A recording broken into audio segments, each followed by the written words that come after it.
Sustainability is very much the word of the times, but how does it fit with the events industry?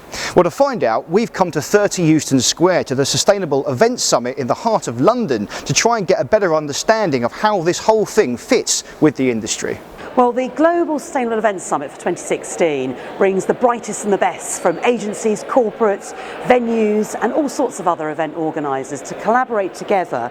And actually the summit's in its 4th year, so there's an evolution, but people are at different stages of their sustainability journey, and today's a great opportunity to learn and innovate about sustainability and share best practice as well.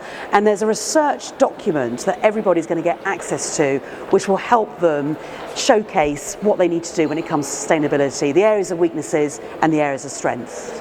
The project's developed over the last, 4 years now. We started it in 2013, very much from the sort of positioning of Smile leading it with positive impact from Fiona's side, Smile from an agency, creative industry perspective, and Fiona's from more academic and educational perspective. And dovetailing those two skill sets together, we've tried to create both a sort of a credible and inspirational experience and content piece for the industry to attend. So after 2013 and 2014-2015, we realised that for this year we needed to go up a level. The research revealed that 61% of respondents think the environment is the most important aspect of sustainability, yet only 18% of corporates share or publish their event sustainability reports.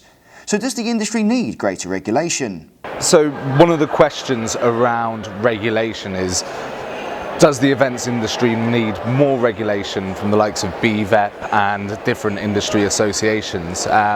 Overwhelmingly, and it seemed to be the consensus on the panel, was that actually regulation can stifle creativity. And when you're looking for behaviour change, carrots are so much better than sticks. It's much better to encourage people if you want to have long-term favourable impact. The research really did surprise me that just 18% of corporates are choosing to report their findings from sustainable events.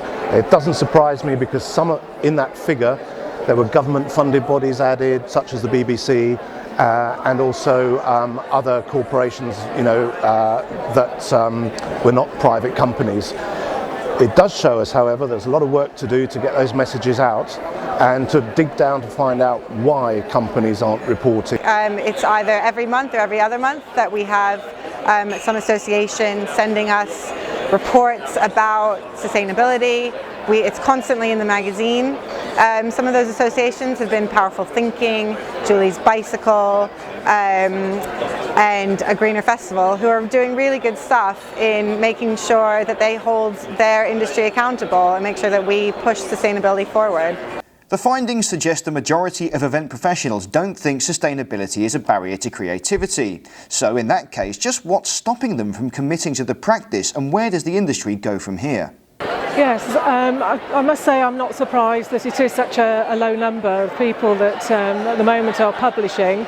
It just shows how far we've got to go to get people to have the confidence, I suppose, but also to ask the questions. Why are we not publishing those reports?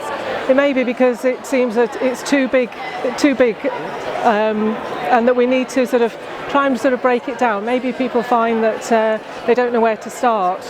Our media partners into discussing the findings of the research. So what's the next step? Is it taking the research into certain areas? Is it widening out more globally? Do we go into certain sectors? How does the press support and involve that? Do associations get more involved? There was quite a lot of conversation there about BVEP and the associations maybe not quite adopting the topic of sustainability in their main sort of mantra and so on, and their agenda. So lots of different discussions. I couldn't predict that right now, but all of those will be looked at, and that's really exciting for us. What we've learned today is that only 18% of businesses are actually publishing their sustainability reports. It's a bit strange when you think that 40% of people here today think that the big pressure on these businesses actually comes from the media rather than society.